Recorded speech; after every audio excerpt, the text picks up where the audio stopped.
Bienvenue dans Expansion, un podcast par Eric Flag qui s'adresse à toutes celles et ceux qui cherchent à constamment en apprendre plus et à s'améliorer aussi bien mentalement que physiquement. Et aujourd'hui, nouvel épisode, nouvelle interview, nouvelle discussion très très cool avec Grégoire Dossier qui est un youtubeur, podcasteur et étudiant, ou plutôt ancien étudiant, parce qu'il a basé une grande partie de tout ce qu'il a créé sur ses études de droit qu'il vient tout juste de terminer, et on va parler un petit peu de tout ça avec lui dans cet épisode. Cet épisode qui est filmé d'ailleurs, tu peux voir ma petite tête là si tu regardes ça sur YouTube, et ensuite tu pourras nous voir tous les deux, filmés en haute qualité, on peut voir nos petits visages, tout ça. C'est assez sympa si tu as envie de regarder en même temps que tu écoutes. C'est disponible sur la chaîne YouTube du podcast Expansion par Eric Flag sur YouTube. C'est donc pas ma chaîne principale, c'est une chaîne à part où il y a tous les épisodes de podcast qui soient à la fois monologues et pas filmés, ou filmés, notamment toutes les interviews qui arrivent et qui arriveront. Normalement, j'essaierai de toujours les filmer, histoire que ce soit un petit peu plus sympathique à regarder pour ceux qui veulent nous voir. Donc bien sûr, toujours la version est en entier, en audio. Elle arrivera toujours au moins en premier en audio, mais quand il y a des vidéos, je vais essayer de faire en sorte que ça sorte en même temps le jeudi soir à 17h comme d'habitude. Dans cet épisode, on va parler avec Grégoire. Grégoire va pas mal parler, il va nous raconter son parcours qui est très intéressant, que je trouve hyper inspirant, tu vois. Grégoire est un mec très inspirant, est un mec très sympathique, il est jeune et il a un parcours auquel je m'apparente un petit peu. Il a fait des études et à la fin de ses études, il part dans la création de contenu. Ça me rappelle un petit peu ce que j'ai fait, sauf que lui, il le fait bien plus jeune que moi. On va parler de comment est-ce qu'il a choisi ses études supérieures, pas spécialement par vocation. Comment est-ce qu'il n'était pas vraiment épanoui dans son quotidien quand il n'avait que les études dans sa vie? Comment est-ce qu'il a fait pour trouver des activités en parallèle pour remplir ses journées, pour lui donner envie et pour lui donner envie de... comment est-ce qu'il s'est épanoui en fait dans toutes ces activités qu'il a trouvées et qui sont devenues ensuite des passions. Il va nous donner un petit peu ses conseils sur tout cela, comment procéder pour essayer de trouver un petit peu ce qui peut t'intéresser en dehors de tes études, mais évidemment ça s'applique à n'importe quelle activité qui te prend la majeure partie de tes journées, comme ton travail, typiquement. On va discuter de comment est-ce qu'il a lancé tous ses projets, parce qu'il a sorti un livre, il a un podcast, il a une chaîne YouTube, il a plein de choses. Comment est-ce qu'il a géré tout ça en même temps, pendant qu'il était aux études, avec ses parents, qu'il fallait quand même contenter. C'est bien joli de faire des trucs sur Internet, mais il faut réussir les études. Il faut que tout le monde soit content dans l'histoire. On va parler de tout ça. Et puis là, il vient tout juste d'être diplômé de son master en droit, et on discute de la transition, comment il passe de l'un à l'autre, et de comment et pourquoi il a décidé de ne pas faire carrière dans le droit, mais plutôt de se laisser une chance de vivre de sa passion, qui est la création de contenu sur Internet, notamment YouTube. Et il a également un podcast très, très bien fourni déjà, parce que ça fait un moment qu'il taffe dessus. On va discuter des livres qui l'ont le plus marqué, des ressources intéressantes qu'il a eu à partager avec nous. Et on va parler un petit peu vers la fin de vie sentimentale, voilà, juste pour boucler en beauté cet épisode que j'ai trouvé extrêmement sympa avec ce cher Grégoire. Juste avant de lancer l'épisode du jour, une petite annonce, c'est qu'à partir du 20 novembre, c'est-à-dire tout prochainement, c'est les promos sur ericflag.com, sur la boutique. Tous les équipements seront en promo, on n'en fait pas souvent, et celles de fin d'année, c'est les plus grosses. Livraison garantie avant Noël, tout ça, il y a tout ce qu'il faut. Et ça soutient également le podcast, bien entendu, que de commander sur mon site. On est d'accord. Donc si quelque chose t'intéresse pour toi, pour offrir à quelqu'un, il va y avoir des packs à prix cassé, j'ai envie de dire, si j'ai envie de sortir mon gros marketing, mais en vrai, voilà, on se permet les marges, on essaie de garder une petite marge quand même, voilà. Mais on a quand même pas mal réduit les prix exceptionnellement sur cette période. Donc voilà, ericflag.com, tous les liens sont en description de tout ce dont on va discuter dans cet épisode, que ce soit les réseaux de Grégoire, tout ce qu'il a fait, tous les livres et tout ce dont on parle, c'est toujours dans les notes de l'épisode ou dans la description de la vidéo YouTube, bien sûr. Voilà, sans plus de transition, je te laisse avec notre discussion avec Grégoire Dossier. Grégoire, mec, salut, bienvenue sur le podcast. Merci beaucoup d'avoir accepté mon invitation et du coup d'inaugurer par là même le tout premier podcast filmé et d'expansion. Grégoire, bienvenue. Salut Eric, super content d'être ici. Bah écoute, ça fait méga plaisir. Ouais, du coup, au cas où ceux qui nous écouteraient sur Spotify et tout ça, le podcast est filmé. Je vais essayer de filmer un petit peu les interviews que je fais parce que c'est plus sympa. Voilà, quand c'est juste moi qui parle, on s'en fout. Mais quand il y a quelqu'un qui a un petit échange et qu'on peut lire un peu sur les visages des gens, ça peut être sympa. Donc là, je me dis que ça vaut la peine peut-être de ne pas faire autre chose en même temps pour ceux qui veulent. Quoi qu'il en soit, Grégoire, j'avais carrément envie de t'inviter sur ce podcast parce que j'ai l'impression qu'on aurait eu pas mal de choses intéressantes à pouvoir se raconter. Mais voilà, pour les personnes qui nous écoutent et qui nous regardent, qui ne savent pas exactement, mais qui est ce cher Grégoire Dossier? Eh bien, ce que j'aimerais en fait, j'ai juste une petite question, je me pose là tout de suite, parce que c'est une question qu'on m'a posée régulièrement il y a un certain temps et que voilà, c'est le genre de question auquel on se devine la réponse, mais on n'est pas certain. Du coup, je voulais te demander, est-ce que Dossier, c'est ton vrai nom de famille? Ouais, c'est bien mon nom de famille, ouais. C'est ton nom de famille? Arrête, c'est vrai? Ouais. Putain, mais c'est fou ça! Bordel, le kiff, bravo. Bah, j'aurais bien aimé que Flag, non, parce qu'en vrai, attends, Grégoire Dossier, il fait des vidéos sur étudiants, etc., productivité, tout ça, et il s'appelle vraiment Dossier. Putain, mec, j'admire, franchement. Bravo. Bah, je pensais que Flag c'était ton nom de famille au début, puis après, c'est pareil, je me suis dit ça tombe bien, il parle de street et il s'appelle Flag. Mais moi, en effet, ouais, c'est bien mon nom de famille. Et c'est pratique parce que je pense que ça permet à des personnes de se souvenir de mon nom, tu sais. Ah ouais, alors là, pour le coup, on s'en souvient bien. Et même moi, quand j'ai vu ça, je me dis, ah ouais, d'accord, il a choisi un pseudo un peu comme moi, tu vois, un truc en rapport avec les choses qui parlent, organisation, tout ça. Ah, on va prendre Dossier, ok. Eh ben, ça tombe très bien, très bien. Bon, dans ce cas, voilà, j'ai la réponse, tout le monde là aussi. Greg, ton parcours est vachement cool. Après, je suis un petit peu biaisé parce que je trouve qu'il ressemble un petit peu au mien, donc voilà. Mais t'as fait des études supérieures, tu viens d'ailleurs de les terminer. Et puis, je pense que ces études ont aussi joué un rôle important, voilà, dans l'histoire qui t'a amené à devenir créateur de contenu aujourd'hui. Et voilà, est-ce que tu pourrais te présenter un peu et nous détailler un petit peu ton parcours qui t'amène aujourd'hui à cette croisée des chemins entre les études et la vie pro? Ouais, bah alors moi je suis étudiant en droit, donc ex-étudiant en droit maintenant, va falloir que je mette à jour ma phrase d'introduction, je pense. Mais si on remonte un peu plus loin, j'ai fait un bac ES. Ensuite, j'étais un petit peu perdu dans mon orientation et j'ai pris un peu les études de droit au hasard parce que c'était un peu nouveau pour moi. Et ensuite, j'ai fait mes 5 ans d'études de droit. J'ai fait du droit privé, du droit des affaires et du droit du numérique. Et là, je viens tout juste de finir mes études. Et en parallèle de mes études, j'ai lancé une chaîne YouTube. Et c'est pour ça qu'on est là aujourd'hui. Ah, aussi, également. Mais du coup, t'as quel âge? J'ai 22 ans, bientôt 23. Bientôt 23. Et t'as terminé, du coup, ton master en droit? C'est ça. J'ai rendu mon mémoire fin août et j'ai ma remise des diplômes fin octobre là. Et donc ouais, c'est la toute fin là. Putain mec, tu m'as mis 3-4 ans d'avance là. 23 ans, t'as fini tes études, franchement. Beau gosse, t'as pas dû redoubler une année ou quoi? Je suppose t'as pas perdu d'année. Non, j'ai pas redoublé et puis je suis de la fin de l'année donc j'ai toujours un an de moins que les autres. Ok, en plus t'étais un petit peu plus jeune et tout. Ok, il me semble que tu l'as précisé rapidement, mais je suis pas sûr. Comment est-ce que t'as choisi tes études, le droit? Parce que du coup t'as fait le lycée, j'imagine, t'as fait ton bac et tout. Alors moi je suis de Suisse, donc c'est pas exactement le même système, mais je vois un petit peu. Et puis derrière, tu as dû choisir tes études pour aller à la fac et t'as pu juste entrer à la fac comme ça? Il n'y avait pas de prépa ou je sais pas quoi? Ouais, en fait, à l'époque où j'étais en fin de lycée, si tu choisissais une université, t'étais quasiment sûr d'être pris. Il n'y avait pas de sélection comme dans certaines prépas, par exemple.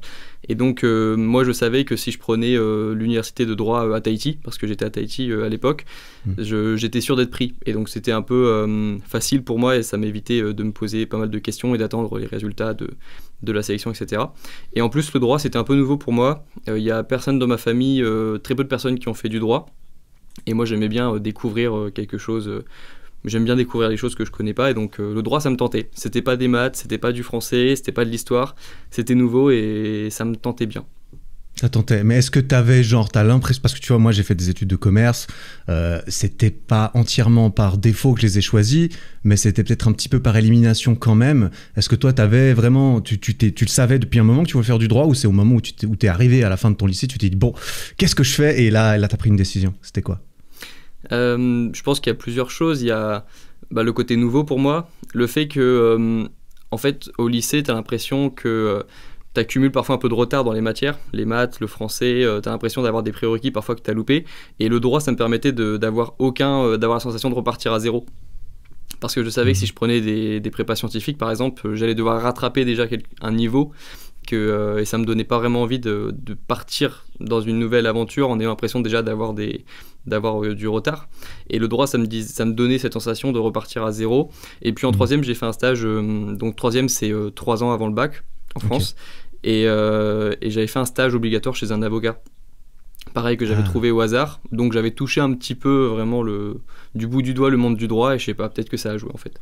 Ok, d'accord, très bien. Je t'ai déjà entendu dire dans des vidéos, des interviews que j'ai écoutées de toi, que pendant tes études, en fait, tu t'es déjà en fait posé la question aussi parfois pour te motiver à travailler et à étudier.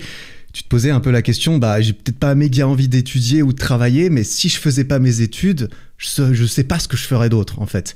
Et du coup, est-ce que tu t'es lancé dans ces études supérieures parce que tu étais vraiment impliqué, motivé, tu avais une espèce de vocation, on dirait, ou c'était un petit peu comme ça, par défaut, tu t'es dit, bon, c'est ce qu'on attend de moi, ou je ne sais pas quoi faire d'autre, et donc je fais des études là, en dehors, tu vois, de la faculté en elle-même. Le fait de poursuivre des études supérieures, c'était quelque chose qui était important pour toi, ou tu avais l'impression que c'était peut-être la voie normale? Non, j'ai jamais eu de vocation dans le milieu du droit. En fait, les seuls moments où j'étais vraiment très inspiré par mes études, c'était lorsque je rencontrais des professionnels du droit qui étaient inspirants, mais c'était d'une certaine façon seulement leur passion qui me parlait, mais c'était pas ma vraie passion à moi. Et j'ai jamais eu cette vocation, par exemple, pour devenir avocat, et j'ai toujours eu cette sensation d'avoir un désavantage par rapport à ceux qui ont cette vocation, et tu voyais dans leurs yeux qu'ils avaient envie d'être avocats, notaires, et tu sentais une puissance de volonté que j'avais pas.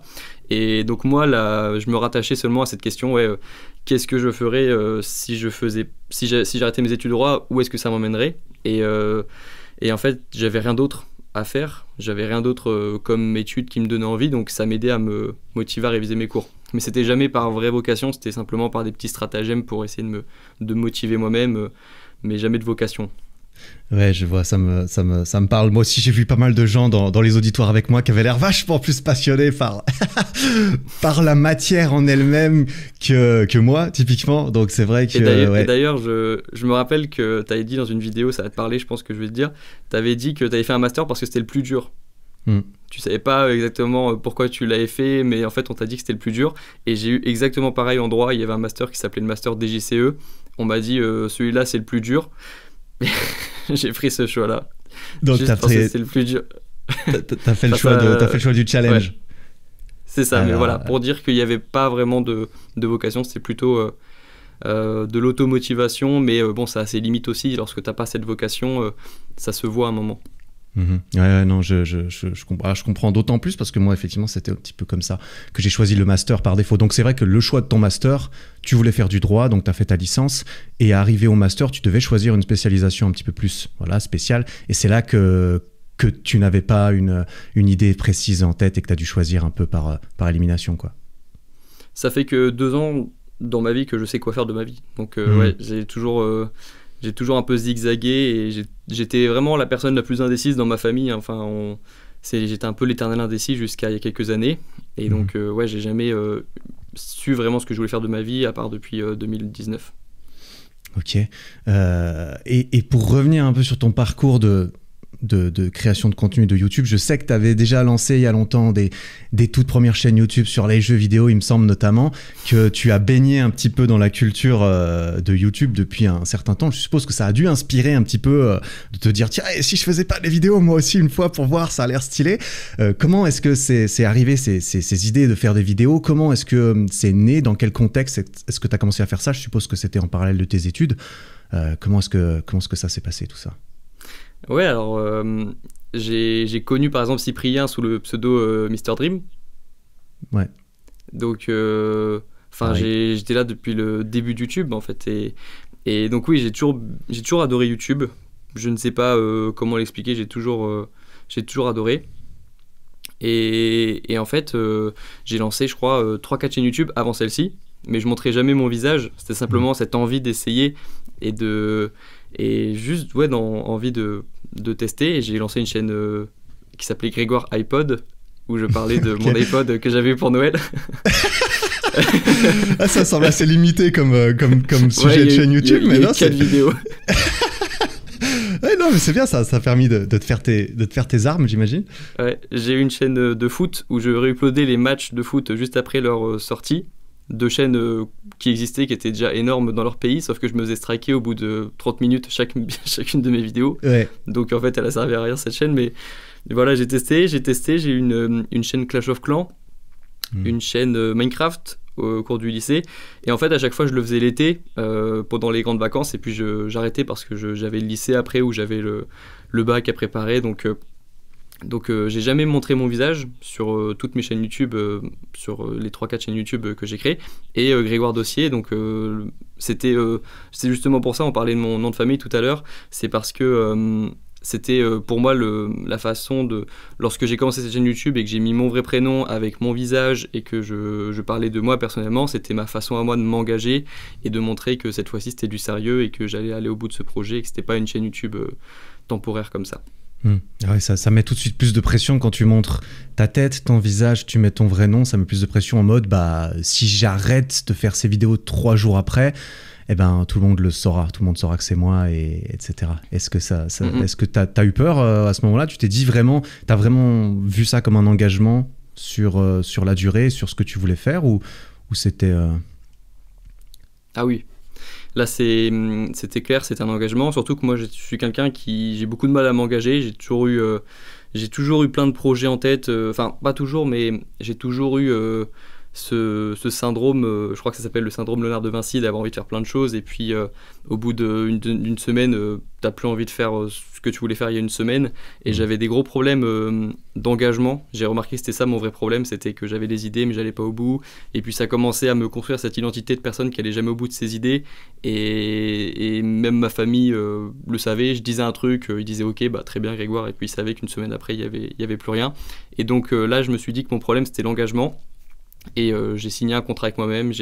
Derrière moi, il y a une pochette orange où il y a marqué je veux créer ma chaîne YouTube. Dans 2 ans, je veux 10 000 abonnés à l'époque. Et j'ai écrit mon contrat avec moi-même. Je me suis engagé et j'en ai parlé à personne cette fois-ci pour changer de cette habitude que j'avais de toujours en parler à tout le monde et de jamais d'aller au bout. J'en ai juste parlé avec moi-même en gros. Et ouais, l'engagement, c'était la chose qui a tout changé par rapport à mes anciens projets. Et c'était quand ça, du coup? C'était dans quel contexte, avec quel âge? Qu'est-ce que tu faisais à ce moment-là, au moment où tu as lancé cette chaîne, Grégoire Dossier? Alors, je l'ai lancé au début de mon Master 1.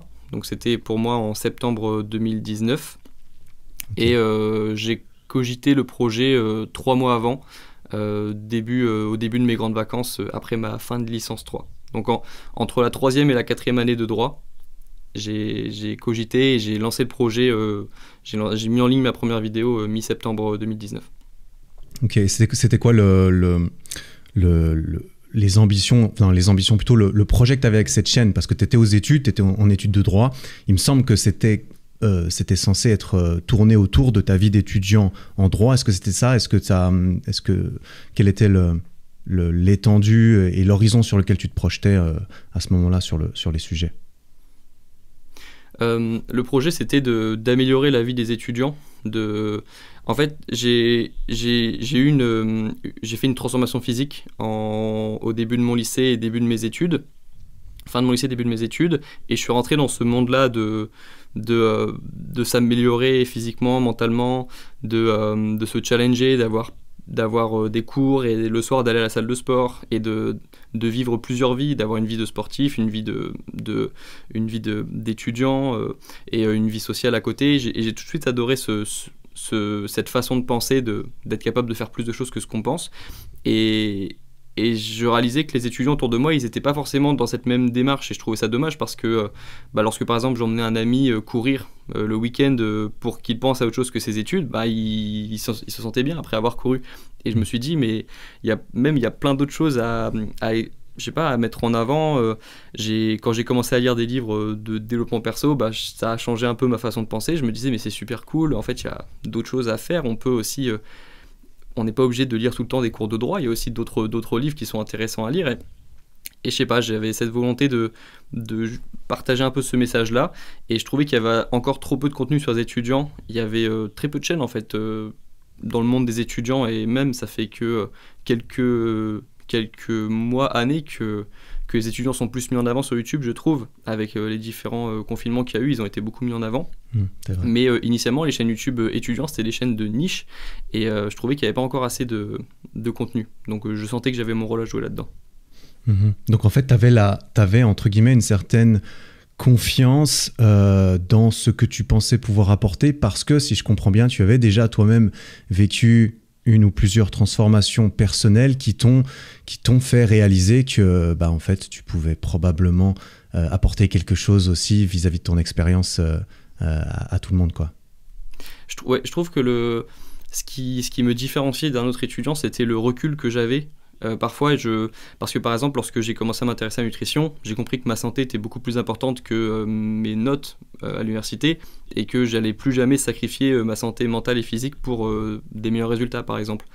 Et parfois, je voyais des personnes qui avaient des mauvais résultats à côté de moi dans les salles de cours et t'avais l'impression que c'était la fin du monde et je comprenais, hein, c'est jamais agréable d'avoir des mauvaises notes et j'en ai eu aussi, mais moi j'avais toujours ce recul de ouais, mais ma santé elle va bien, il y a d'autres choses que les études aussi dans ma vie et ça me permettait de prendre du recul et de me sentir bien et je me suis dit ouais, il faut que j'essaye de partager mon expérience pour essayer de faire prendre du recul à certains étudiants, et puis aussi parler de productivité, apprentissage, parce que c'est pareil, il y avait très peu de contenu sur la motivation, la productivité, l'apprentissage des cours, et pareil, j'avais plein de connaissances avec les livres que j'avais lus, et je sentais que j'avais des choses à partager.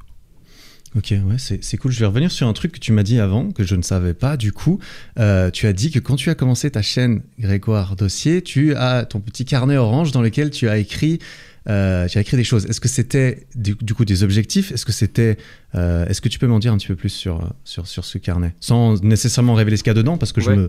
je me doute que c'est assez personnel, effectivement, et que c'était le but premier. Mais est-ce que tu peux m'expliquer un peu la démarche et le pourquoi et le comment? Ouais, alors je l'avais déjà ouverte, elle n'est pas si secrète que ça, cette pochette orange. D'accord. Je l'avais un peu ouverte lors d'une FAQ pour les 10 000 abonnés, je crois, où j'avais montré qu'il y avait dedans des scripts de vidéos, donc il y a plein de documents en fait. Il y avait donc des scripts de vidéos pour ma première vidéo et je me suis dit il faut absolument que je la scripte, il faut qu'elle soit parfaite, l'erreur de débutant en gros, hein, de vouloir faire une vidéo parfaite pour commencer. Et au final elle n'est jamais sortie parce que j'avais l'impression d'être un robot. Ouais. Et donc dedans il y avait des scripts de vidéos, il y avait mes objectifs pour 2019-2020. Objectifs personnels, les amis, la vie sociale, etc. Des objectifs pro avec YouTube, le fait de créer ma première entreprise, etc. Et des objectifs professionnels aussi avec le fait de réussir mes études quand même parce que le but c'est de réussir ma chaîne YouTube et mes études. Et donc dans cette pochette il y avait un peu de tout, il y avait des mini contrats avec moi-même, je m'engage à faire 2 vidéos par semaine pendant telle période, je m'engage à aller au bout de cette chaîne YouTube, à faire au moins 50 vidéos avant d'avoir envie d'abandonner, je m'engage à aller, même lorsque j'ai la sensation que ça sert à rien et que je fais des vidéos dans le vide et que personne ne les voit, continuer de produire. Et il y avait aussi des idées de vidéos, des scripts de vidéos, des idées de projets pour le futur. Certaines qui se sont bien passées, comme le fait d'écrire un livre ou d'avoir les 10 000 abonnés. Et puis il y a des projets que j'ai complètement abandonnés aussi, hein. Ouais. C'est fou, c'est assez impressionnant et moi je crois fortement en le fait de ce genre de choses aussi et que le fait de l'écrire, et encore plus si tu l'écris sous la forme je m'engage à faire tel ou tel, c'est tellement plus puissant que de simplement se dire hey, j'aimerais bien faire ci, j'aimerais bien faire ça un jour, etc. Mais quand tu l'écris, quand tu écris tes objectifs, c'est vraiment, tu sens que la notion de passer un contrat avec soi-même qui peut être un peu abstraite devient bien plus forte et on a bien plus envie de ne pas se décevoir soi-même.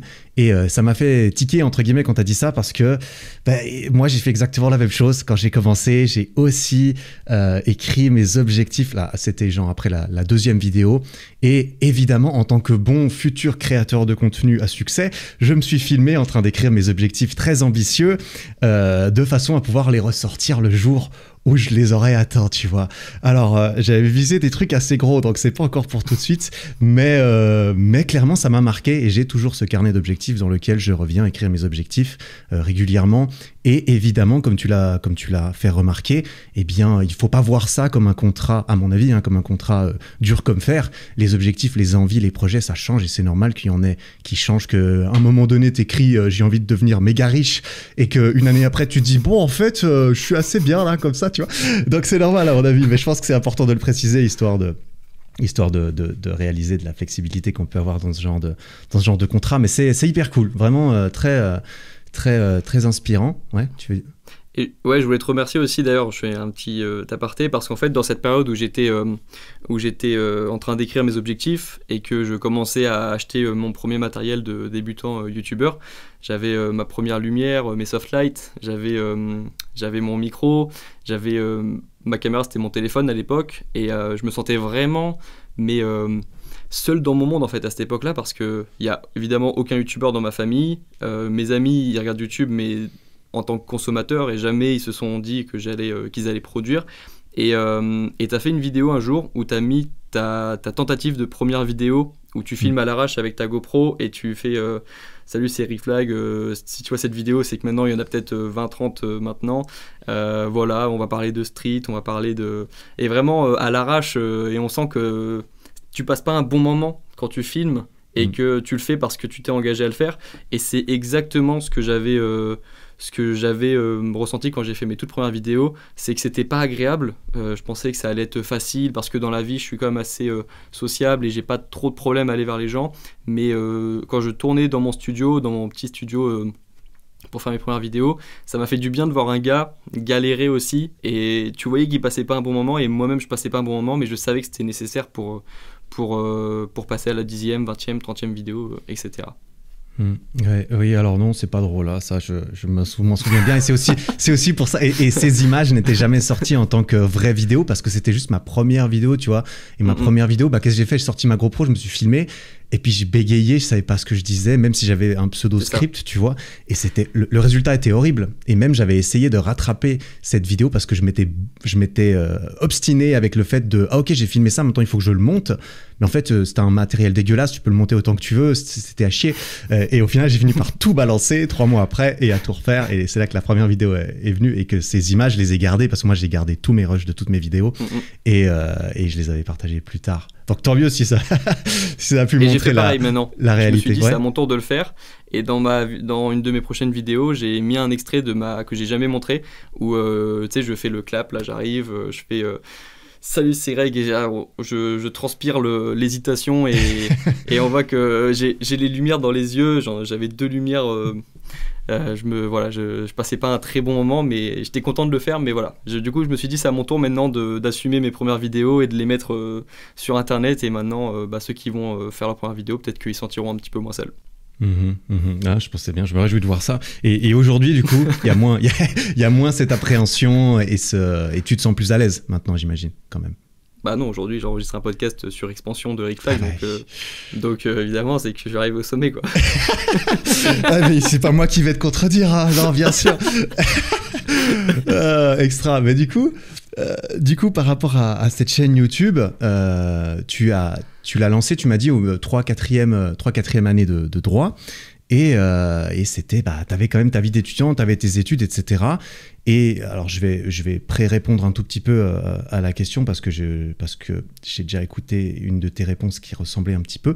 C'était que t'avais tes études, t'étais un étudiant, voilà, normal, comme tout le monde, t'as tes études, tu révises, etc. Mais en dehors de tes études, ou au sein de cette même période-là, tu te sentais pas 100% épanoui. Et c'est de là qu'est né ce projet de chaîne YouTube. Alors toi, tu avais déjà expérimenté un petit peu tout ça. Est-ce que tu savais, entre guillemets, que cette chaîne YouTube Grégoire Dossier, ça allait être la clé de ton épanouissement? Ou est-ce que, tu vois, sans parler encore de passion tout de suite, est-ce que tu t'es posé des questions? Comment est-ce que tu voyais le truc? Est-ce que tu as fait des tests? Comment ça s'est passé? Comment est-ce que tu as réussi à créer ce sentiment d'épanouissement en dehors de ta vie qui était déjà bien remplie, comme celle de tout le monde qui est aux études ou qui travaille? Eh ben, bizarrement, oui, je sentais que c'était la bonne chose à faire. Mais c'est aussi pour ça que j'ai continué, même lorsque j'étais en train de faire mes premières vidéos et que c'était inconfortable. Parce que bizarrement, même si c'était pas forcément toujours agréable au début, de partir de zéro et d'avoir l'impression d'être personne alors qu'il y a déjà plein de youtubeurs qui sont développés sur YouTube et qui ont déjà toutes les compétences nécessaires. Et bizarrement je me sentais quand même bien dans le processus, dans le sens où je savais que c'était la bonne chose à faire et qu'il fallait que je tape un palier à un moment qui allait me permettre de savoir que j'étais sur le bon chemin. Et ça, c'est quand j'ai eu mes 1000 premiers abonnés que je me suis dit ok, là il y a peut-être un impact qui commence à être créé. Et donc oui, en effet, c'est venu pile poil au bon moment, ce projet dans ma vie d'étudiant, parce que voilà, comme on parlait de vocation tout à l'heure, j'ai jamais eu de vocation pour devenir avocat ou juriste d'entreprise ou quel que soit le métier dans le milieu du droit. Et il y a un moment, tu peux pas combler ça. Tu peux te motiver, tu peux chaque année te répéter que allez, il reste une année, encore une année, puis après l'année prochaine c'est terminé. Mais tu peux pas combler ce manque de sens que tu as lorsque tu étudies des cours qui te passionnent pas. Et c'est pour ça qu'en fin de licence 3, j'ai eu ma première mention en droit, parce que je m'étais motivé en me disant si je suis pas motivé en droit, c'est parce que j'ai pas d'assez bons résultats, donc je vais avoir ma mention. Et là, une fois que je serai dans ce top 30, on va dire, des étudiants en droit, peut-être que je vais déclencher quelque chose. Et en fait non, j'ai eu ma mention et ça n'a rien changé. Je me suis dit bon bah ok, t'as passé une année à faire 3 sorties par an pour ça, et j'étais même pas si content que ça en fait. Et c'est là où je me suis dit ok, on va rentrer dans cette période d'introspection. Pendant 3 mois je faisais des balades tous les jours pour réfléchir. Voilà, c'est à ce moment là qu'est venue la pochette orange, les engagements. Et tout a convergé vers YouTube, parce que je me suis dit c'est quand même un domaine on va dire que j'ai un peu d'expérience, ça fait quand même 8 ans que je regarde des vidéos sur YouTube, il est peut-être temps de mettre toutes ces heures à profit.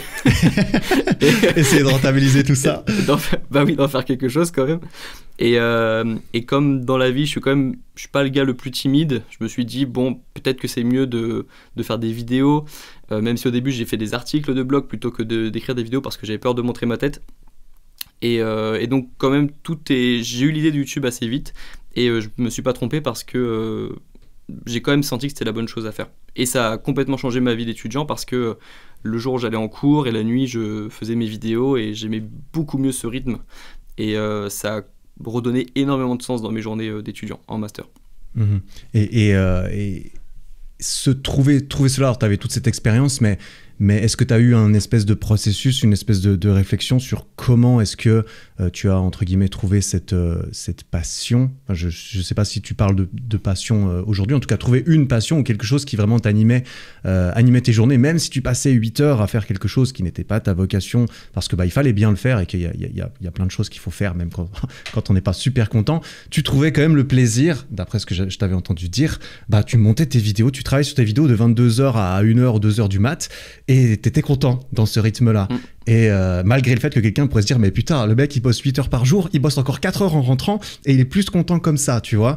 Et alors, pour moi ça me parle, mais c'est vrai que si on n'a pas expérimenté, ça peut sembler un peu saugrenu, on dira. Est-ce que toi t'aurais éventuellement des conseils pour les personnes qui t'écoutent et qui se disent j'adorerais trouver quelque chose que j'aurais envie de faire pendant 4 heures après mon taf ou après mes études? Et oui, donc on peut parler de passion, hein, évidemment, c'est une sensation agréable d'être passionné par quelque chose, et j'attendais que ça en fait, la journée d'arriver à ce 22h et d'aller faire mes vidéos. Et moi, mon processus de réflexion, il est très simple. C'est un truc qui a tout déclenché chez moi. C'est une habitude que j'ai prise, c'est les balades. Et je peux pas l'expliquer, je sais pas comment l'expliquer, mais à partir du moment où je suis en train de me balader et que j'ai un peu de musique, ou même pas forcément des musiques, mais juste que je suis en train de me balader, que je suis en train de marcher, que j'entends mes pas, il se passe quelque chose où mon cerveau commence à réfléchir à plein de choses, et même s'il réfléchit à rien, même si j'ai la sensation qu'il réfléchit pas à grand chose et qu'il est seulement en train de se concentrer sur pas tomber en gros pendant que je marche, lorsque je rentre chez moi, je me sens toujours plus clair, mon esprit est toujours plus clair. Et c'est pour ça que moi mon processus de réflexion c'était marcher beaucoup, parfois même des heures par jour, je partais toute l'après-midi marcher. Ça a été aussi évidemment d'écouter des podcasts, de lire des livres intéressants pour on va dire prendre l'expérience de certaines personnes qui sont plus intelligentes que moi, et changer un peu ma façon de penser. Les livres ont changé vraiment ma façon de penser assez rapidement. Il y a eu des mois où j'ai lu beaucoup plus que d'habitude, parce que je suis pas un grand lecteur initialement, tu vois, j'étais un peu le... En plus, mes parents sont professeurs de français, tu vois, donc j'étais un peu le vilain petit canard qui aimait pas lire, en fait. Donc, donc vraiment, la lecture, ouais, ça a été une déception pour mes parents. Et puis maintenant, ça va mieux parce que je lis plus. Mais voilà, donc moi, c'était balade, lecture et sport. Il suffit que je fasse une de ces 3 choses-là pour enclencher un processus de réflexion et après, ça va beaucoup mieux pour moi. Donc tu as tous ces petits rituels qui te mettent dans cet état mental où en fait tu es ouvert, même inconsciemment, à l'inspiration, aux idées. Ah tiens, qu'est-ce que je pourrais avoir envie d'essayer de faire, d'améliorer, de tester et de voir si jamais ça déclencherait pas quelque chose. Et manifestement, ça a déclenché... Ça a déclenché des trucs intéressants. Et ça paraît simple, en fait, ça paraît gratuit, c'est gratuit de se balader. Et en fait, quand tu écoutes des musiques aussi d'artistes, tu te rends compte qu'il y en a plein qui trouvent leur inspiration en marchant. Il y a Nekfeu qui en a parlé, Goldman qui en a parlé. J'ai pas d'autres noms en tête qui me viennent, mais parfois dans les musiques, en français ou en anglais, t'entends que tu comprends en tout cas que l'auteur, que l'artiste, il marche aussi pour trouver son inspiration. Chacun ses processus, mais moi la réflexion, c'était mon processus de réflexion, c'était les balades, ouais. Ouais. Ah oui, il y a plein d'histoires anecdotiques là-dessus. Il y a un petit peu l'histoire, je sais pas exactement si c'est fondé ou pas, mais Newton qui chillait dehors et qui se prend une pomme sur la tête quand il réfléchissait pas et boum, ça lui fait cette inspiration de génie. Ou bien même, j'ai lu dans un livre il y a pas longtemps, Einstein qui a passé des années à réfléchir, à creuser ces bails de relativité et qui finit par abandonner. Et c'est au moment où il abandonne et où il pense à autre chose que boum, la révélation lui tombe dessus, tu vois. Et c'est un petit peu le parallèle qu'on peut faire avec tiens, j'arrête de réfléchir à ce que je veux faire de ma vie, je vais juste me promener, je vais juste faire mon sport. Et puis c'est quand tu t'y attends pas que peut-être ça va te tomber dessus. Exactement, oui. Parce que oui, je parle des balades comme si c'était magique et que la solution arrivait pendant les balades. Pas forcément. Parfois la solution elle arrive la nuit, parfois elle arrive pendant le sport. Mais au moins quand on se balade, on va déclencher quelque chose et on aura la réponse à court ou moyen terme, je pense. Mais pas forcément toujours pendant les balades. Mais moi, c'est ce qui déclenchait en fait la réflexion. Ouais. C'est ça. Oui, alors évidemment, si tout le monde ils t'écoutent là, ils se disent bon, ok, je mets mes chaussures, je vais me balader et je me concentre fortement sur trouver l'inspiration. C'est peut-être pas exactement ce que tu sous-entendais. Mais là, je pense que le message est relativement clair.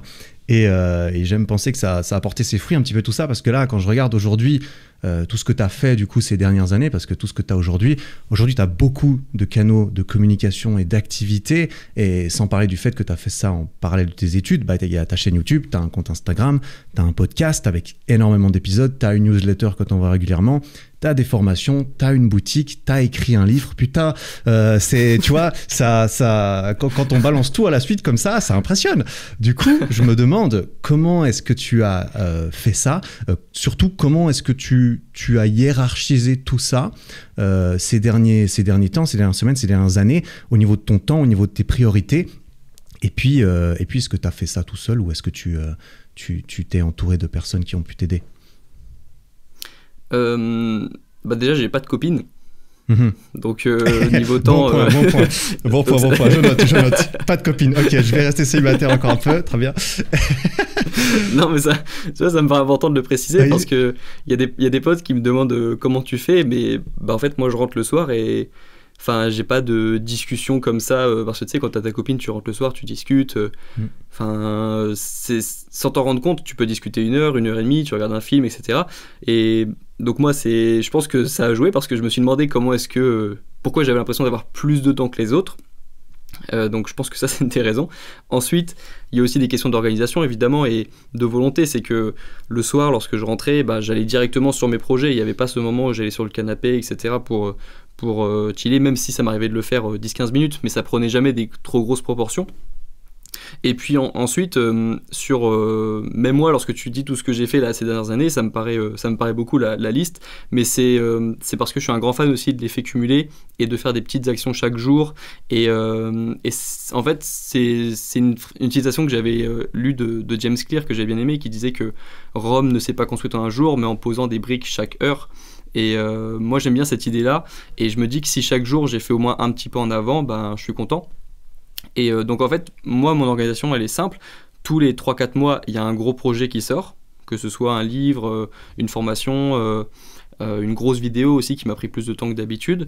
Et à ce moment-là, c'est un peu le rush et je me focus à fond sur ça. Et ça, c'est des moments un petit peu symboliques dans mon année. Il y en a 2, 3, 4 par an maximum. Et sinon, au quotidien, c'est simplement mes vidéos YouTube chaque semaine. Si j'ai le temps, j'enregistre un podcast.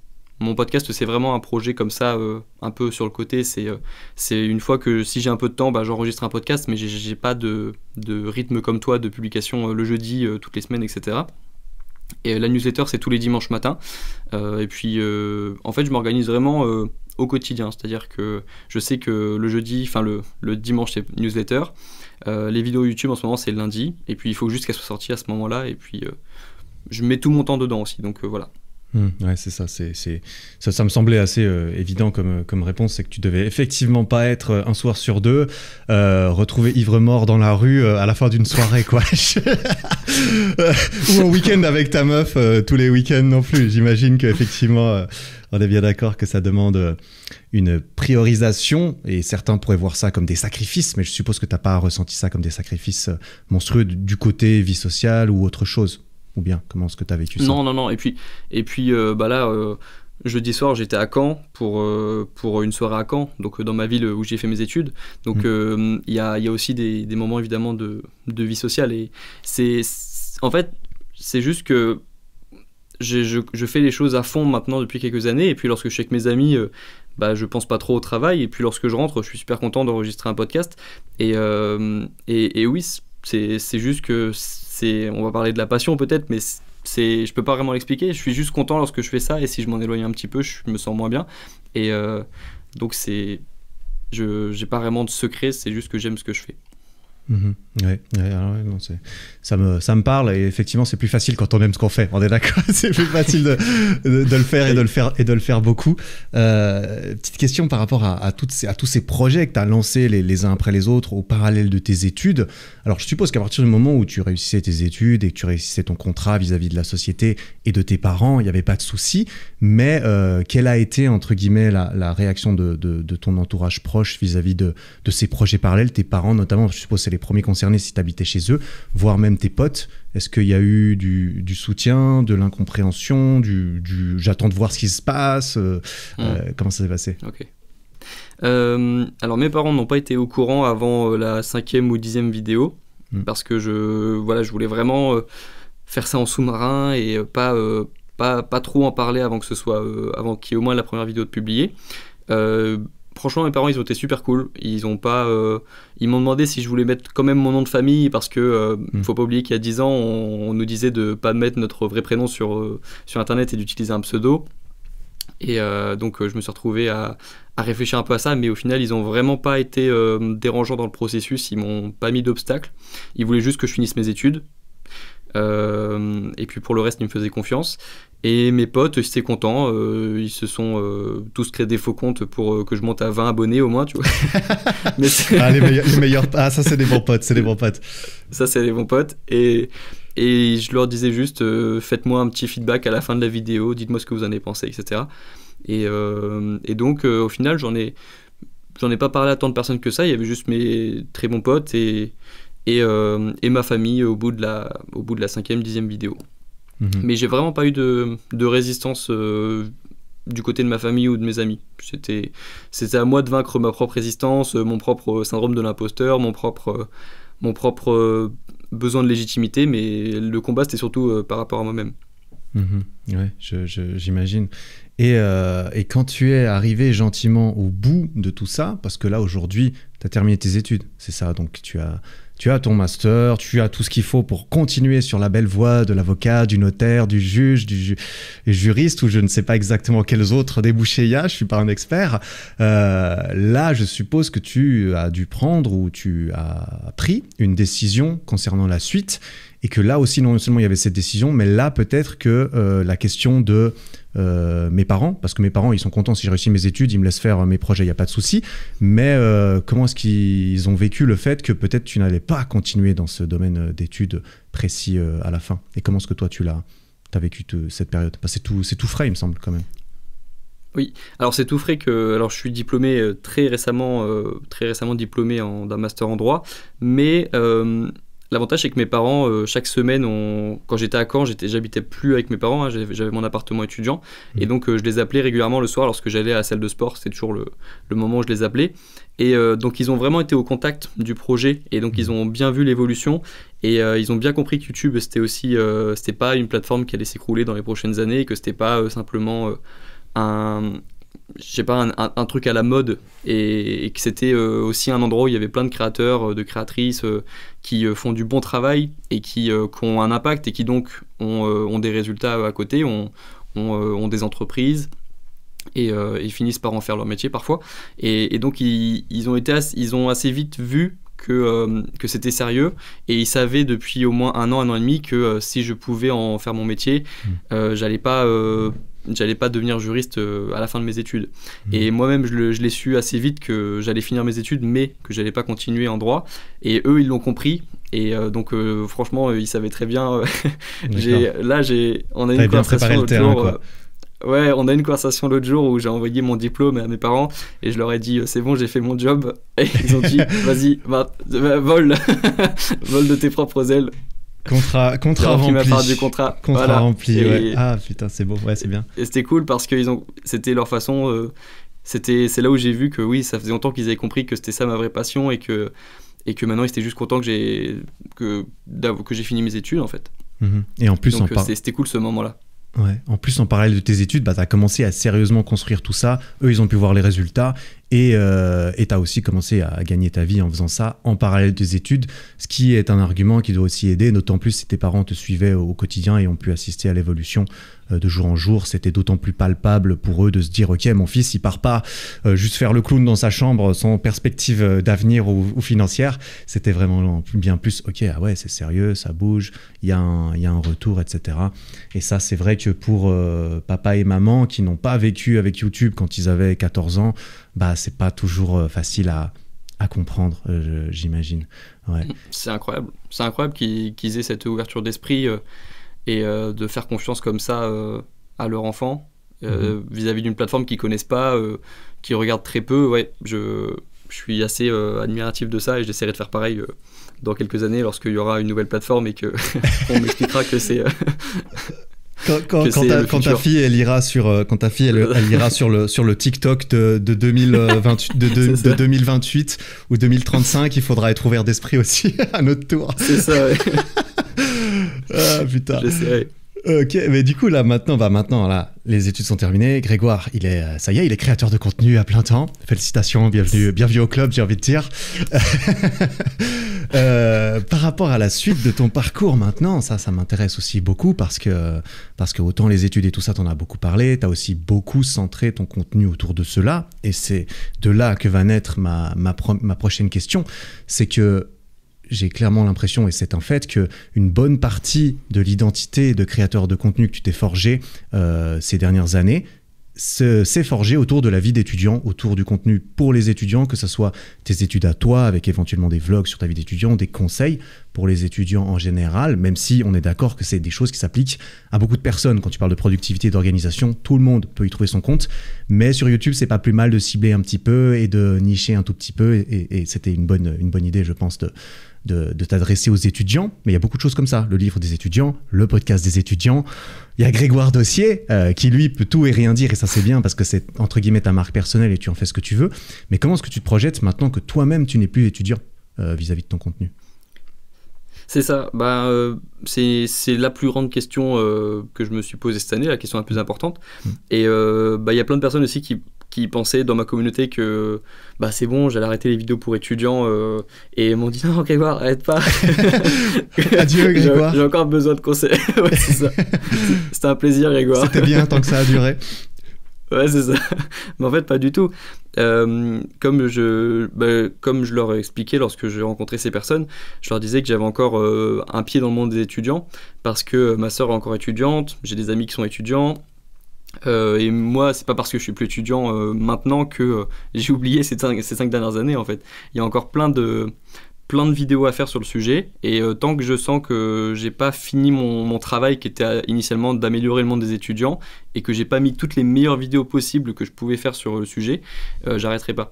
Mais en même temps, je vais commencer à parler de ma vie d'adulte, enfin de youtubeur à plein temps, et je pense que ça fera plaisir aussi aux personnes qui sont encore étudiantes de voir un peu à quoi ça peut ressembler la vie d'une personne qui arrive à vivre de sa passion et qui essaye de recréer sa propre routine maintenant qu'il est un peu maître de son temps et qu'il a plus de cours à prendre en fait. Donc tu vas continuer dans ce domaine du contenu pour étudiants, tu vas partir un peu dans l'entrepreneuriat à ce niveau-là aussi. Ouais, comment ça s'appelle le mode de vie, un peu mode de vie, et je pense que ce sera 30-70%, 30% pour les étudiants encore, parce que j'adore les étudiants en fait, c'est vraiment une communauté que j'aime, et 30% et 70% peut-être, ou peut-être 60-40, je sais pas, mais il y aura toujours pas mal de contenu pour les étudiants, et plus de contenu aussi dans ma vie, et parler aussi d'autres sujets comme je sais pas, les finances personnelles, d'autres sujets qui peuvent intéresser les étudiants mais qui concernent aussi les personnes qui ont fini leurs études. Ok, ouais. Est-ce que toi, quand tu fais une vidéo typiquement sur les étudiants, quand tu abordes un sujet précis, est-ce que tu vois ça comme une vidéo de plus, ou est-ce que tu vois ça comme une case remplie parce que ça y est, j'ai traité ce sujet, j'ai coché cette case, je peux la ranger dans ma bibliothèque de contenu, ça va rester là pour toujours? Est-ce que tu vois une fin à ça, ou est-ce que tu te dis, une fois que j'aurai coché toutes les cases des vidéos des étudiants, entre guillemets, je vais passer à autre chose? C'est une bonne question. En fait, moi j'ai du mal à regarder mes vidéos d'il y a un an. Je trouve que je suis pas assez naturel, que le montage aurait pu être mieux. Donc non, c'est pas une case que j'ai cochée, parce qu'au final, la case, j'ai l'impression de la cocher lorsque je publie la vidéo, et puis un an après, j'ai l'impression qu'il faut que je refasse une vidéo sur le sujet. Donc je le vois plutôt comme du plus à chaque fois, une petite vidéo sur le même sujet, mais un peu mieux, avec des meilleurs conseils. Et c'est juste qu'il y a un moment, par exemple, je trouve que j'ai beaucoup parlé de confiance en soi sur mon podcast et sur ma chaîne YouTube, et donc j'ai moins tendance à faire des vidéos sur le sujet. Mais il y a un moment où je commence à sentir que je sature d'un certain sujet, et j'en parle plus, mais je vois pas mes vidéos comme des vidéos définitives. Maintenant que j'ai dit ça, j'ai plus besoin d'en faire une autre vidéo sur le sujet. J'ai pas assez de vidéos, je trouve, assez tellement qualitatives qu'elles méritent de rester la dernière vidéo sur le sujet. Je trouve c'est pas ma façon de voir mes vidéos.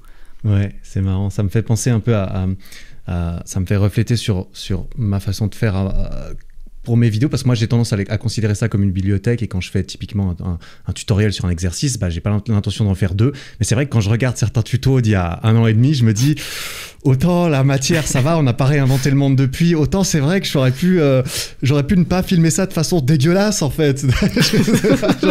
j'aurais peut-être pu faire ça mieux en vrai, si c'est là pour rester pour toujours et que j'en parle plus. C'est vrai que je comprends le flashback là-dessus, et de se dire ouais, ok, peut-être que je peux en reparler. En plus, toi, vu que c'est des sujets qui sont aussi basés sur ta propre expérience, ça a plus tendance à évoluer aussi au fur et à mesure avec toi. Donc c'est vrai que ça fait... Oui, puis je suis le mood des étudiants. Je sais qu'en novembre et décembre, c'est pas un mois facile. Et c'est à ce moment-là que j'essaie de faire des vidéos motivation pour suivre un peu l'évolution. Parce que comme je sais par quelles étapes passe un étudiant émotionnellement au cours de l'année, j'essaie de faire les vidéos qui apportent les meilleures réponses aux émotions des étudiants du moment.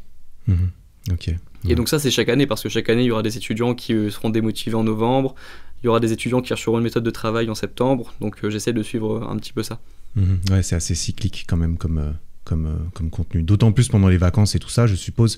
Comment est-ce que tu adaptes un petit peu ton contenu pendant les grandes vacances des étudiants? Je parle de comment ne pas gâcher ses vacances. Ça semble approprié. J'ai fait une vidéo comme ça, 3 erreurs qui peuvent ruiner tes vacances. Et je parlais simplement de mon expérience parce que l'année 2010, les vacances d'été 2019, c'était mes meilleures vacances jamais vécues, parce que je me baladais, parce que je lisais, parce que je faisais du sport, et c'était les meilleures vacances de ma vie. Je me suis énormément développé pendant ces vacances, et les vacances 2018 c'était mes pires vacances, parce que je passais la journée à rien faire, et donc c'était basé sur mon expérience. Donc oui, même les vacances, il y a des contenus à faire, j'ai simplement besoin de parler de mon expérience, donc c'est assez simple en plus pour moi, parce que je l'ai vécu. On est d'accord. Moi, je me reconnais assez bien dans le fait d'avoir rien glandé pendant pas mal de vacances. C'est un peu le truc que je pourrais, même en dehors des cours, c'est un peu le truc que je pourrais regretter un petit peu après coup, même si j'ai pas d'intérêt à avoir des regrets et tout. Mais c'est vrai que ma vie d'étudiant, il y a eu beaucoup de séries et beaucoup de branlettes à tous les niveaux, j'ai envie de dire, mine de rien, il faut le reconnaître. Donc, ouais. Mais oui, tu parles aux étudiants aussi. Tu as fait une vidéo qui a bien marché sur les études. Oui, c'est vrai, j'en ai fait une il y a pas si longtemps. Mais c'était un petit peu... Parce que moi, tu vois, tu dis, je vais continuer à parler aux étudiants jusqu'à ce que j'ai plus rien à dire. Ben moi, tu vois, on me connaît un peu pour les vidéos de sport, de street workout et tout ça. Pour moi, c'est assez délimité, tu vois. J'ai pas l'ambition d'être le mec qui fait une 14e vidéo sur comment prendre des biceps à la salle, tu vois. J'ai l'impression que tu tournes vite en rond dans certains domaines et moi, j'ai pas envie de faire ça. Donc, c'est vrai que je me renouvelle et vu que je suis très intéressé par tout ce qui est dev perso, j'ai ouvert le podcast pour ça, mais j'ai aussi envie de faire des vidéos là-dessus. En fait, j'ai juste envie de faire des vidéos qui me plaisent et plutôt que de faire les vidéos qu'on attend. Donc pareil, toi, tu n'es plus étudiant, tu vas continuer à faire du contenu dessus jusqu'à ce que tu n'en aies plus envie ou que tu aies l'impression que tu n'aies plus rien à dire. Moi, j'aime beaucoup le street workout, mais voilà, la musculation, j'en ai fait. Ensuite, je suis passé à autre chose, je suis passé au street. Peut-être que le street, ça va me saouler, entre guillemets, et une fois que j'aurai plus envie d'en parler, autant, entre guillemets aussi, préparer le terrain, on dira, de transitionner. Je vais pas me mettre à faire des réactions, des compilations TikTok du jour au lendemain comme ça, tu vois. Mais si c'était une ambition, j'aurais tendance à vouloir préparer un peu le truc aussi, tu vois. Donc, ça me semble être une bonne stratégie. J'avais vu du coup clairement moi tu vois, j'ai découvert tes vidéos, ta chaîne YouTube, j'avais déjà vu des vidéos clairement de toi ces dernières années rapidement apparaître, mais là où je t'avoue que je suis beaucoup tombé aussi, du coup quand j'ai fait cette vidéo sur les études il y a 1 mois et demi, j'ai fait des recherches, j'ai regardé des trucs, on m'a conseillé plein de chaînes d'étudiants et je suis tombé sur Grégoire Dossier bien sûr, parce que dès que tu te mets parce que tu t'es bien référencé là-dedans, on va pas se mentir, t'as fait un bon taf. Mais c'est il n'y a pas si longtemps que vraiment il y a une vidéo qui a percé pour le coup et qui m'a donné envie d'en regarder beaucoup d'autres. Est-ce que tu arrives à deviner laquelle c'est, la vidéo qui a percé? C'est celle sur mes sources de revenus? Évidemment que c'est celle sur tes sources de revenus. Tout le monde l'a vu celle-là. Enfin, je pense que tu t'es bien rendu compte. Et puis c'est vrai que quand on parle d'argent, parfois ça marche et ça intéresse, ça intéresse toujours manifestement et ça fascine clairement manifestement et du coup c'est pas un secret, tu révèles dans cette vidéo que tu gagnes plusieurs milliers d'euros par mois maintenant grâce à tes activités en auto-entrepreneur. Évidemment il y a des charges, des impôts, tout ça on le sait, mais ce qu'on sait aussi en tout cas toi et moi, c'est que dans ce milieu la stabilité c'est ce que c'est pas la norme, les revenus ils peuvent beaucoup changer d'un mois à l'autre, etc. Mais d'après cette vidéo tu sembles avoir de quoi subvenir à tes besoins et te lancer sereinement dans la création de contenu. Est-ce que là, du coup, tu veux vraiment marquer une séparation nette? Est-ce que, je sais pas, est-ce que tu es toujours chez tes parents? Je sais que tes parents ont déménagé il y a pas longtemps à Tahiti et que tu es un petit peu seul. Qu'est-ce que ça représente pour toi maintenant d'entrer dans la vie professionnelle? Genre concrètement, qu'est-ce que ça va changer à ta routine, ton environnement? Comment tu vois ça? Alors, concernant les sources de revenus là, de la vidéo dont on parlait, c'est une vidéo qui était importante, ouais, et puis c'est marrant parce que ouais, je savais qu'il y avait pas mal de youtubeurs qui allaient regarder en incognito, parce que moi c'est des vidéos aussi que j'aime bien regarder, je sais pas, ça motive aussi, ça donne un peu de motivation, et même cette vidéo je l'ai faite donc un peu pour ça, et aussi pour mes parents par exemple, parce qu'on parle de mes parents, c'est eux ils savaient parce que ils suivent l'évolution du projet, mais si j'ai appris aussi quelque chose ces dernières années, c'est que les parents, ils peuvent croire tu fais un bon speech inspirant à tes parents, ils vont peut-être y croire à ton projet, mais ils ont quand même besoin de voir des chiffres, en l'occurrence des chiffres d'affaires, par exemple. Pas juste du like, on est d'accord. Ouais, c'est ça, ouais. Et mes parents, ils ont commencé à croire au projet quand ils ont vu que j'ai créé mon entreprise, surtout quand ils ont vu que je l'ai créé seul de mon côté, sans leur demander d'aide, ils se sont dit « Ah ouais, ok, peut-être qu'il... En plus, il m'approfie ses connaissances de juriste, etc. » Donc, je pense que c'est important aussi dans l'échelle de confiance que les parents vont donner à ton projet. Il y a l'échelle où ils vont comprendre que tu as un impact, ils vont voir des commentaires positifs, ils vont voir des personnes qui te suivent, et puis ensuite il y a l'entreprise, le chiffre d'affaires, parce qu'ils ont quand même besoin d'être rassurés vis-à-vis de ça. Et donc ce genre de vidéo, c'était important pour moi de le faire pour parler de ça aussi à ma communauté, pour leur montrer que derrière le mot « vivre de sa passion », il y a des projets qui doivent être mis en place pour pouvoir vivre. et donner des chiffres en même temps. Et donc oui, c'est ce genre de vidéos qui aussi donne confiance à mes parents, qui donc maintenant sont partis oui en effet à Tahiti. Et donc maintenant, je suis retourné dans la maison familiale, je m'occupe des chats, je m'occupe de la maison, et je profite en même temps de ne pas payer de loyer. J'ai rendu mon appartement étudiant à Caen, que je payais d'ailleurs l'an dernier. C'était aussi une façon à moi de montrer à mes parents que maintenant je me prends en charge et que je paye tout, ma salle de muscu, etc., toutes mes dépenses. Et donc maintenant, le projet, c'est simplement de rester ici quelques mois, le temps que mes parents sont à Tahiti, enfin quelques années même, et de faire des vidéos dans mon setup, de continuer de développer ma chaîne YouTube, et de faire des dîners de temps en temps pour garder une vie sociale quand même dans ma région. Et puis en fait, pour l'instant, c'est simplement un projet que j'ai pas vraiment d'idée de ce que je ferai dans 8 mois, si je serai toujours dans la maison, parce que sinon on trouvera quelqu'un pour s'occuper de la maison en attendant. Mais en tout cas, pour l'instant, je suis resté dans la maison familiale. Je fais ma transition tranquille de juriste à youtubeur à plein temps. Je me crée mon planning, je fais mon sport, je fais mes vidéos, j'appelle la famille, et puis je verrai dans quelques mois. Mais là, dans quelques semaines déjà, je pars revoir mes parents à Tahiti pour voyager un petit peu. Maintenant que j'ai la possibilité de voyager plus souvent, je vais essayer de voir un peu du pays aussi. Ouais, tu vas prendre ça, chaque chose en son temps, construire des choses solides, et tant qu'il n'y a pas besoin de changer une équipe qui gagne, hein, j'imagine. Moi, je suis assez d'accord. Oui, en fait, c'est juste qu'avant j'avais mes cours de 9 à 17, et maintenant, de 9 à 17, je m'occupe de ma chaîne, et au lieu de travailler de 19 à 22, je regarde des séries maintenant. Ah bah oui. Et j'ai juste augmenté j'ai relevé dans les horaires dans le temps, en fait. Ouais, je vois. Et je me couche plus tôt maintenant, j'en profite. Ok, ouais, j'imagine. Extra, ouais.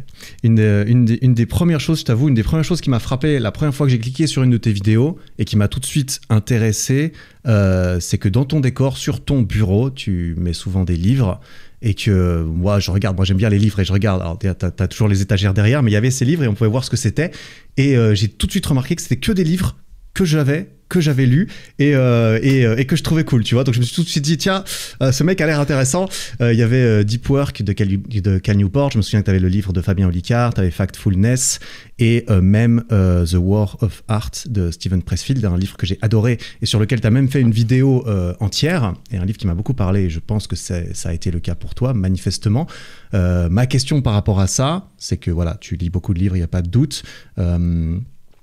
Tu en as déjà parlé, mais est-ce que parmi tous ces livres, il y en a un qui a provoqué, lequel aurait provoqué le plus gros déclic, là, comme ça, qui te revienne? C'est la guerre de l'art de Pressfield. The War of Art. Pour quelle raison? De Pressfield. J'ai jamais vu autant de beaux conseils en 90 pages. En plus, j'adore les petits bouquins. Je trouve qu'ils me donnent une sensation d'accomplissement. J'aime trop me dire que je peux lire un livre en quelques heures, et parce que même si j'essaie de délayer la gratification dans mes projets, j'aime bien quand même finir un projet rapidement. Et ce livre en plus c'était vraiment parfait parce que je m'y attendais pas. Je l'ai vu dans mes recommandations Kindle, et je me suis dit allez, j'ai vu quelques avis positifs, et je pensais pas qu'il était aussi court parce que je l'ai lu sur Kindle la première fois, donc j'avais pas vu que c'était un tout petit livre, et je sais pas, j'enchaîne les pages et je fais c'est incroyable, je surligne, et je finis le livre en je sais pas combien de temps, mais dans la journée. Et là, j'en ressors, mais j'ai envie d'éclater la résistance, là. J'ai envie de donnez-moi un projet là, que j'éclate la résistance. Et donc, pour ceux qui n'ont pas vu le livre, la résistance, c'est une force que Steven Pressfield décrit comme étant une force difficile à voir, qui est invisible, mais qui t'empêche par exemple, d'allumer ta caméra si t'es youtubeur, d'enregistrer ton son si tu fais de la musique, d'écrire si t'es un auteur, etc. Cette résistance qui t'empêche de te mettre sur le bureau et de commencer à travailler. Et étant un ancien gros procrastinateur, c'est un truc qui m'a énormément parlé. Donc sans aucun doute, le meilleur livre que j'ai lu à ce sujet, et même le meilleur livre de tous les temps, selon moi, parmi ceux que j'ai lus. Ouais, je te rejoins là-dessus, c'est assez puissant. En plus, ce livre est quand même fait par un auteur qui utilise son expérience d'écriture. Donc, quand tu es créateur ou aspirant créateur, c'est d'autant plus puissant, même si effectivement, ça s'applique à tout le monde. Tous ceux qui ont juste besoin de poser leurs fesses pour réviser leurs cours ou pour faire quoi que ce soit, et qu'à chaque fois, il y a mais tu pourrais faire ci, tu pourrais faire ça. Ouais, non, mais en fait...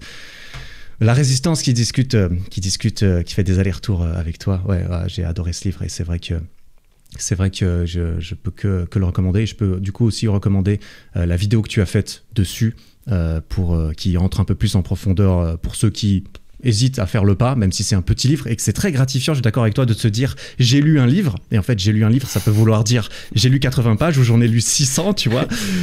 C'est pas la même chose, mais c'est gratifiant d'y arriver rapidement. Mais pour avoir un petit avant-goût sur ce qu'il contient, je peux que renvoyer les gens vers ta vidéo. Et j'aurais encore une ou deux petites questions. On arrive gentiment au bout de ce que je nous avais préparé.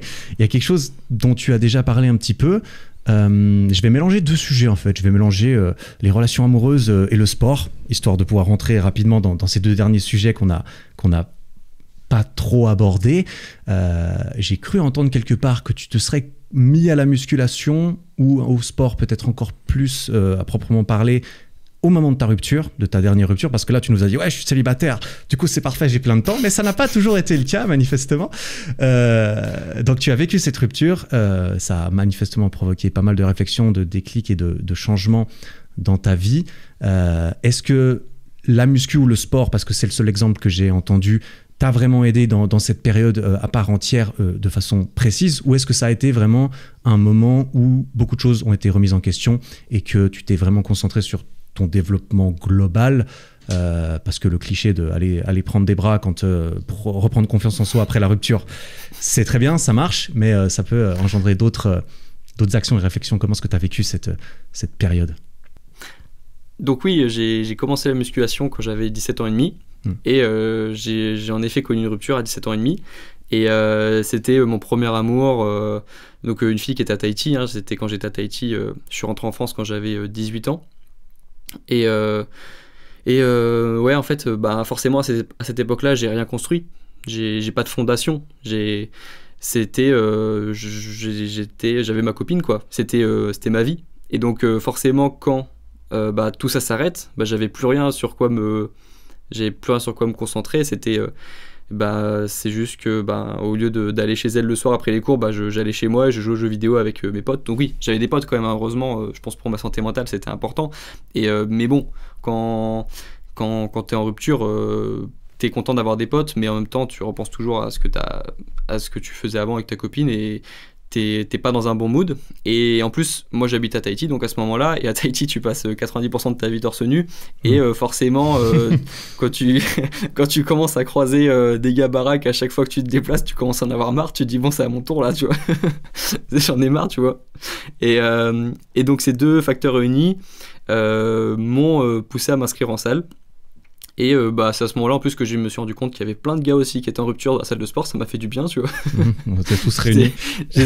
J'étais content, on se reconnaissait parce qu'on était ceux qui étaient les plus déterminés à la salle, qui restaient tout le temps le soir et qui faisaient des entraînements assez hard, tu vois. Et on sentait qu'on avait quelque chose à se prouver, et c'est là où je me suis dit ok, on a un squad des gars en rupture amoureuse, donc on va pousser ensemble.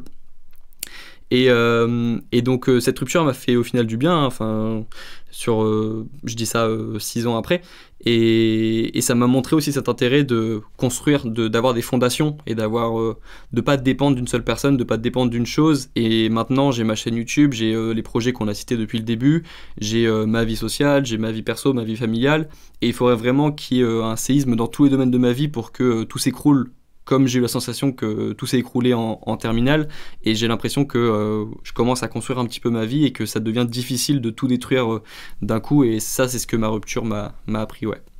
Parce que tu avais l'impression d'avoir fondé une grande partie de toi-même en fait sur cette relation, et que quand la relation est partie, il te restait plus grand chose. C'était un peu ça le... tout. Ma confiance en moi dépendait de comment ça se passait, ma confiance en moi, on va dire... ton estime aussi. Si elle me disait que j'étais beau le matin, je me sentais beau la journée, tu vois. Ah ouais, d'accord. Ouais. Non, mais c'est cette dépendance un petit peu affective aussi. Et donc oui, si je la voyais le week-end, j'étais content. Si je la voyais pas, ça dépendait des week-ends, mais je sentais qu'il me manquait un truc le week-end. Et puis c'est vraiment la seule fois dans ma vie où j'ai eu cette sensation que ma vie s'écroulait. mais je pense que c'est aussi quand t'es adolescent, t'es un petit peu moins construit, je pense émotionnellement, tu prends plus tout à cœur. Mais donc c'est vraiment ce moment où j'ai senti que ma vie s'était effondrée et que j'ai jamais ressenti plus tard, même lorsque, je sais pas, j'avais des rattrapages à la fac ou que j'avais une grosse mauvaise note ou une grosse désillusion, même lorsque j'étais blessé au sport, j'ai jamais eu cette sensation que ma vie s'écroulait. Mais c'est parce que depuis cette rupture, je me suis jamais mis dans une situation où je pouvais tout perdre d'un coup. Et c'est ce que ça m'a appris, ouais. Donc, et en plus, je vais la revoir dans quelques semaines maintenant que je serai à Tahiti. Et donc, ça fait un peu le cercle qui se termine. Parce que je trouve ça beau que maintenant, voilà, la boucle est bouclée. Maintenant, je vais la revoir. Et maintenant, j'ai ma chaîne YouTube et ça se passe bien. Et c'est peut-être en partie grâce à elle que elle a peut-être un rôle à jouer là-dedans. Et ça me fait plaisir de la voir maintenant qu'on est en bon terme. Et voilà, le cercle est bouclé, quoi.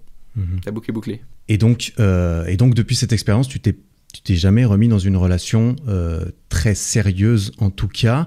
Non, manifestement. Tu en avais parlé un petit peu sur YouTube, tu as fait quelques vidéos là-dessus.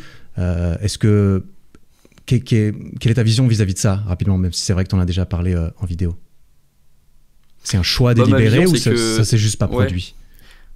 Ma vision, c'est que j'ai remarqué que les personnes très ambitieuses que je connaissais et qui m'inspiraient étaient souvent parties d'une rupture, quelle que soit la rupture, qu'elle soit professionnelle, amoureuse, mais avaient décidé, après un événement un peu difficile comme ça, d'avoir un projet et qui sont tombés dans un sport, dans une discipline et qui sont devenus très bonnes dans cette discipline. Et je me suis dit, autant...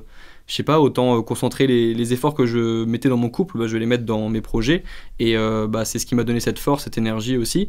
Et je trouve ça beau aussi de construire des projets comme ça et de mettre de l'attention dans des projets également. Parce que ça se ressent après, les personnes qui regardent ce que tu fais ou qui écoutent ce que tu fais, le ressentent, qu'on met du cœur dans nos projets. Et ça permet de créer d'autres relations aussi par exemple, j'ai rencontré des abonnés, j'ai fait un petit tour de France des universités, je suis allé rencontrer la communauté et c'est trop cool cette relation que j'ai avec eux aussi, c'est un truc qui est super agréable, même si c'est étonnant au début parce que eux me connaissent bien et moi je les connais pas personnellement, mais je vois un peu ce qu'ils font dans leur vie parce que s'ils me suivent, c'est que ce que je dis les intéresse, donc je comprends un peu leurs problèmes. Et c'est super comme relation, ça c'est un truc super à vivre.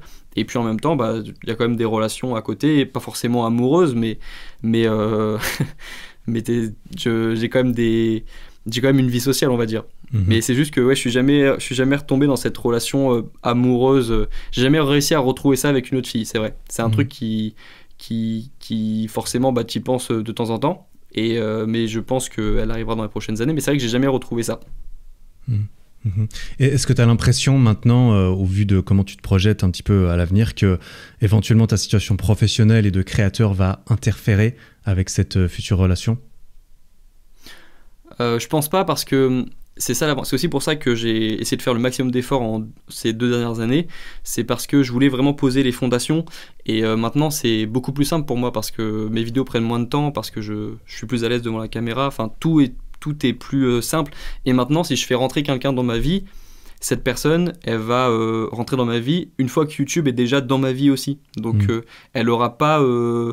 c'est pas comme au début dans un projet où, par exemple, YouTube rentre en conflit avec ta relation. Là, si une relation se crée, j'ai déjà ma relation avec YouTube. Et donc... la personne va pas me l'enlever, elle va pas essayer de me l'enlever, quoi. Ça fait partie de ma vie et donc c'est beaucoup plus simple. Et puis même si la personne, en plus, si c'est une abonnée, ce sera plus simple parce qu'elle connaît ma vie, elle connaît mes projets, elle sait que j'aime ce que je fais, donc je sais pas, j'avoue que c'est pas un truc qui m'angoisse. Ouais, effectivement, le fait que ça soit là, ça va pas t'empêcher de créer la chose.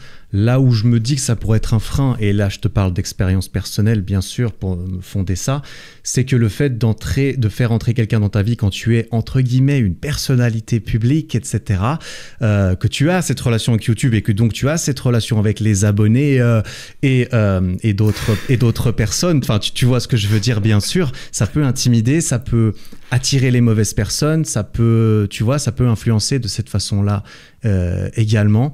Alors moi, je te dis ça, moi j'ai pas la réponse. Je suis un peu en train d'essayer de me démerder avec tout ça parce que moi, tu vois, du coup, pour revenir à ce que tu disais, moi, il n'y a pas vraiment eu de clash dans ma dernière relation et YouTube parce que les deux sont nés en même temps et les deux ont grandi en parallèle. C'est juste qu'au bout d'un moment, il y en a une qui s'est arrêtée et maintenant je me retrouve avec l'autre et je vais devoir recommencer depuis le début malgré ça. Du coup, c'est pour ça que je voulais avoir un petit peu ton ton avis là-dessus parce que bah, moi, je suis un petit peu là-dedans aussi en ce moment, tu vois. Et que je me dis que ça influence d'une autre façon que quelqu'un d'autre qui aurait une vie professionnelle extrêmement importante, cet aspect un petit peu notoriété et tout ça. Est-ce que toi, tu as l'impression que ça va jouer? Et ben après, c'est vrai qu'on n'est pas au même niveau. Enfin, Eric Flack, c'est quand même ma chaîne, plus celle d'Elio, plus celle de Mathias réunis, tu vois. Donc, on n'est pas au même niveau de célébrité. Mais c'est vrai, c'est que c'est difficile de me projeter parce que pour l'instant, j'ai pas ce problème-là. Parfois, il y a des filles que je rencontre qui sont abonnées et c'est juste marrant. C'est juste, c'est pas, elles sont pas fans en fait. Elles sont juste au courant. Et ça rend les choses même plus drôles. Et je sais pas, ça me donne un côté sympa parce que je sais pas, lorsque c'est un youtubeur, c'est stylé. Si je dis rien en soirée, c'est parce qu'on se dit ouais, il est en train de brainstormer des vidéos, c'est parce qu'il est focus sur son job et tout. Alors que c'est juste que je pense à rien, tu vois. Mais je sais pas, ça donne un côté cool d'être youtubeur. Donc c'est juste marrant pour l'instant. Peut-être que dans quelques années, je te donnerai une réponse différente. Mais l'avantage, c'est que j'ai aussi des potes qui sont pas du tout dans le milieu de YouTube. Et imaginons qu'un jour, je leur dise ça vous dit que je peux faire une soirée avec vous. Ils m'invitent, tu vois, une soirée. Et on me présente pas en tant que youtubeur. Dans notre région, je pense qu'il y a quand même des personnes, enfin, il y aura forcément des personnes qui me connaîtront pas. Et je me présenterai pas en tant que youtubeur et juste, voilà, en tant que personne normale. Et peut-être que ça me permettra d'avoir des relations égalitaires, on va dire, où il n'y a pas, cette sensation de rencontrer quelqu'un de connu. Ouais. Alors, moi, je te dis rapidement, c'est pas le sujet, mais c'est vrai que du coup, moi, je fais attention à ce que les personnes ne savent pas qui je suis. J'ai pas envie de rencontrer une fille qui soit abonnée ou quoi. Et j'ai la chance, entre guillemets, en tout cas, vu que je m'adresse beaucoup aux hommes, manifestement, en faisant du sport, j'ai plus d'hommes, donc les filles, généralement, savent pas, et ça, c'est parfait. Je préfère ça comme ça. Okay. Donc, c'est vrai que c'est un petit peu plus facile. Mais du coup, ce sera avec grand plaisir que dans quelques années, je te reposerai la même question. On sera peut-être casés tous les deux, puis on pourra refléter sur comment ça s'est passé. mais ouais. Mec, on fera une mise à jour. Ouais, avec plaisir. Écoute, Grégoire, mec, merci beaucoup d'avoir pris du temps pour venir discuter de tout ça. J'admire le parcours et le travail accompli jusqu'à présent. Je me réjouis de voir ce que tu vas nous faire encore par la suite. Merci énormément d'être venu. Où est-ce que tu renverrais les gens là, si tu vois, la personne qui a écouté, il s'est dit Grégoire, il a l'air vachement sympa, elle se tromperait pas, j'ai envie d'en apprendre plus sur lui. Où est-ce que je vais? Qu'est-ce que je fais? Moi, je dirais la chaîne YouTube, c'est mon projet dans lequel je mets le plus de temps et d'efforts. Donc, Grégoire Dossier sur YouTube. Grégoire et puis Dossier comme un dossier. Et puis, j'ai un podcast de mon côté qui s'appelle Le Podcast des étudiants, mais qui s'adresse en fait à tout le monde. C'est juste qu'en effet, j'ai pas trouvé de nom qui faisait... je sais pas, j'ai pas réussi à trouver de nom, donc j'ai mis Le Podcast des étudiants. Ah, tu l'as créé il y a longtemps en plus. Ouais, c'est ça. Et puis voilà, déjà ça c'est bien. Et puis sur Instagram, Greg Dossier aussi. Voilà. Parfait, de toute façon tous les liens... la chaîne YouTube, ce serait... Ouais.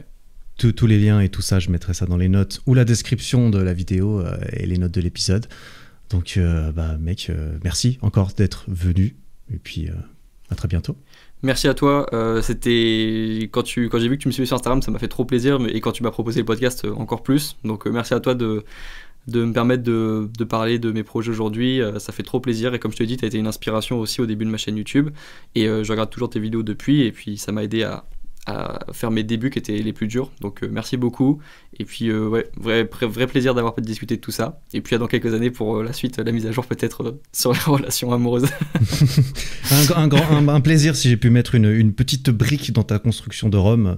Mais l'édifice que tu es en train de nous faire derrière semble très prometteur. J'ai l'impression. Donc merci encore. Et puis à très vite. Merci à toi. Merci encore à ce cher Grégoire, vraiment très content d'avoir pu en profiter pour apprendre à le connaître un petit peu parce qu'on ne s'était jamais vraiment parlé avant les quelques minutes qui précédaient l'enregistrement de cet épisode, donc très très cool, j'ai hâte de voir ce qui va devenir parce que ça m'a l'air, comme je l'ai dit, voilà, je me reconnais un peu là-dedans et j'ai l'impression qu'il y a un bel avenir qui s'offre à lui, j'ai hâte de voir ça. Voilà, je t'encourage fortement à aller regarder ce que fait Grégoire, encore plus si tu es étudiant. Alors si tu es étudiant, tu vas vraiment trouver ton bonheur là-dedans, et même si tu as une mentalité, si tu aimes bien mon podcast en fait, et peut-être même ma façon de penser, on dira que tu t'y apparentes un petit peu. C'est l'impression que j'ai eue en regardant le contenu de Grégoire, c'est qu'il a, voilà, on partage on partage assez bien notre façon de penser sur beaucoup de choses et c'est aussi pour ça que j'avais eu envie de le rencontrer un petit peu personnellement. Donc voilà, tous les liens sont en description vers tous les réseaux, vers tout ce que fait Grégoire et tout ce dont on a parlé. Toujours les promos sur ericflack.com qui débarquent très très rapidement jusqu'à la fin de l'année. Voilà, écoute, merci beaucoup pour ton temps et ton attention. On se retrouve la semaine prochaine pour un prochain épisode solo, probablement. On va alterner, j'ai des petites interviews qui sont déjà prêtes. Mais on va varier les plaisirs. Hein. On se retrouve jeudi prochain si tout va bien, j'espère, parce qu'il faut que j'enregistre tout ça et je te garantis pas. Mais je vais faire ce que je peux. En attendant, travaille bien, prends soin de toi.